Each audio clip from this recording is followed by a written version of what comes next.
Something's different about this video. Oh yeah, I got rid of my glasses because they make lighting impossible. Look at these reflections. I didn't get these anti-glare treated, so they just reflect absolutely everything. They are gone from my videos for good, but I'm not going to throw them away because I need them to see. Hey guys, Will here. I'm back on the grind, and today we're going to be taking a look at the Mavic Air almost a year later than everyone else. Let's go. Alright guys, so if you've been following my channel for a while, then you may have seen my why I bought a Mavic Air in 2019 video that I posted about 2 weeks ago. You guys know the drill. It's probably up there now. And really that was just a fun video I wanted to make with my friends picking up this drone. After using it for over a month now, I figured a review is long overdue, especially as everyone else did theirs like a year ago. Before we get into this review, I do want to quickly say that I am mainly going to be focusing on the main modes of this drone, seeing as I only really use the standard, tripod, and cinematic mode. There are some other cool modes that have all worked flawlessly, but I'm mainly going to be focusing more on the main modes. First of all, let's cut right to it. Video quality, it is simply amazing. It's some of the best quality video that you're gonna get on a consumer drone as it is, and when bringing the size into the equation, it's even more impressive. The Mavic Air shoots Ultra HD or Ultra HD 4K, not Cinema 4K, the only difference being that Cine 4K is just a few pixels wider, so it's technically 17:9, where UHD is actually just 16:9. Now, most of the time when you see something marketed as 4K, it generally does mean UHD 4K, so if you have like a mid-range 4K camera, then you should be able to match the footage with absolutely no problems whatsoever. This video is in UHD 4K, well technically the camera's actually shooting 1080p because it doesn't do 4K,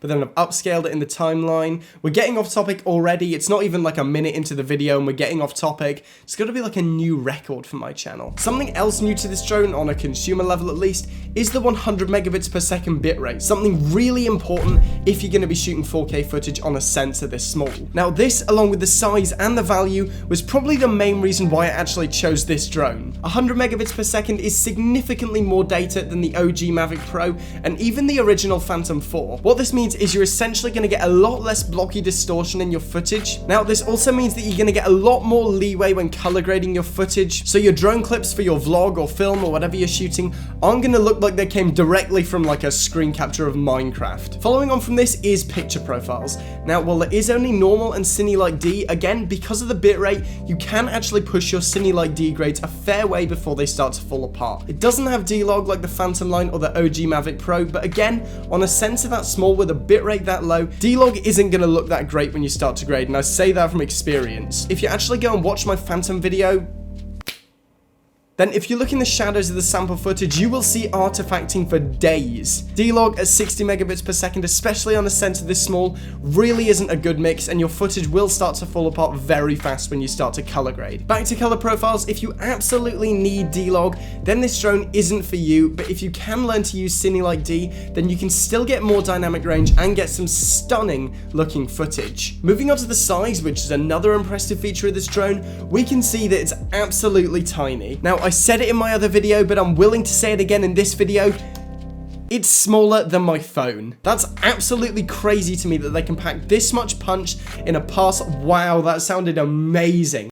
It's absolutely crazy to me that they can pack this much punch in a parcel this small. And this just simply goes to show how fast drone tech is innovating. Now, like 3 years ago, this would have absolutely been impossible. What if in like 3 years, there's a drone that like fits in your pocket, can fly around the world, shoots 8K video? Okay, yeah, that last example might have been a bit of a stretch, but the Mavic Air really does go to show how far DJI are pushing the market forward. This is carried on with the accessories that they include in the box. There's a small case which you can easily use to fit the drone, and it actually has a pocket on the back that you can use to store the controller if that's what you want to do. Speaking of the controller, like the drone, it's tiny. I actually thought that I'd missed the larger size of the Phantom's controller, but honestly, the smaller size makes it easier to transport without losing any functionality. Now, there's no screen on the Mavic Air controller like there is on the Mavic Pro series, but after speaking with a few Mavic Pro owners, they haven't actually found their screens to be all that useful, so I can personally do without it. Everything about this drone just feels well designed and planned out, with everything from the best 3-axis gimbal that I've ever seen,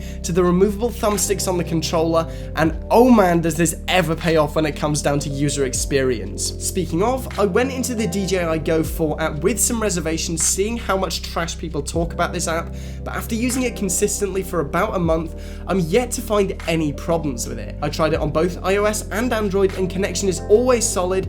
I never get any weird random errors on neither OS, and the app hasn't crashed even once, which is actually really important. It's kind of what you want when you got your 700-800 pound drone flying like 50 meters high. Now, in terms of range, I've actually found it to be really good despite the Wi-Fi signal. Now, I live in the UK, and on a clear day in the countryside, I flew this thing over 2 kilometers away with almost no problems. I think I had like a small hiccup in the connection once, but it reconnected really fast and I wasn't forced to return to home. Now, I didn't dare fly it any further though, so I know that it definitely works up to 2 kilometers, but at like 2.01 kilometers, this thing might totally disconnect. You might be forced to return to home. I haven't tested it further than 2 kilometers, but I do know up to 2 kilometers, the connection is really solid. I need some big red.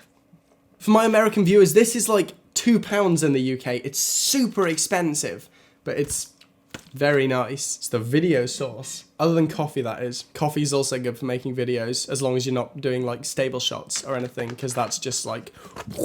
Don't drink coffee if you're trying to get stable shots. Going back to the connection, this was in 2.8 gigahertz mode, by the way, which can be swapped out for a 5 gigahertz connection, which is known to be better in places like big cities, but to my knowledge, it doesn't fly quite as far. Now, I don't really fly in cities, so I haven't really had the chance to test the range on the 5 gigahertz connection, but if the 2.8 gigahertz connection is anything to go off, then the 5 gigahertz connection should be really solid. Finally, the price. For me, it was $830, but I'm pretty sure it's even cheaper in the US, so for all the features, if you need a decent quality, very portable drone, then you really can't go wrong with this one. Now, if I did mention any deal breakers for you in this video, feel free to leave me a comment and I'll get back to you helping you choose the ideal drone for you. Thank you for watching. Remember to like the video. If you want to see more content like this, then smash the subscribe button. I'm trying to hit 100,000 subscribers by the end of the year, so every single subscription is massively appreciated. I'm done, and I'll see you guys on Thursday. Rolled up in that big truck with them guns up for them fuck boys. Smoked out in that Rolls Royce, blowing dope with that bad broad. Shawty know what I got cash, I'm throw it all if she want that.